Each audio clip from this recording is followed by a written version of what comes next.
Ayətullah Seyyid Şahabəddin Mərəşi Nəcəvi buyurardı, mənim dədəm Əllamə Seyyid Məhmud Mərəşi Nəcəvi buyurardı ki, Quranı dəmi dəstə qoyun, qoyun övdə mizin üstünə, qoyun övdə göz qabağına, biz əksərən Quranı gizlədərik övdə, əksərən, çünki tez-tez and içərik. Buyurur, Kur'an evlərinizi qəbristana bənzətməyin, evləri qəbristana oxşatmayın, evlərinizdə Kur'an oxuyun.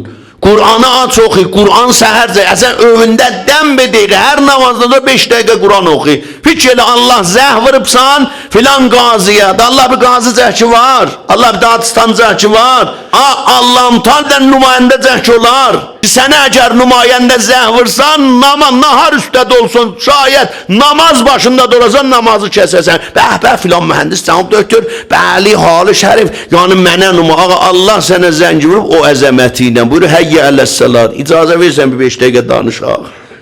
Gəlirsən məndən bir söhbətə, gəlirsən dərdü mənə deyəsən, gəlirsən müşkülatı mən həll eləyəm, gəlirsən məndən danışmağa, ya ölübsən, yaxın qutulub, qoşulubsan ölülərə, day sənə oruçluğun mənisi yox, namazın mənisi yox, halal haramın mənisi yox, məhrəmlə ölüb, day tərəf, yəni bu adam ölüb, mında əsə əlaimi həyati xudayı ki, buyurur, hər kəs Peyğəmbərin Allahın sözünə baxsa dirilər.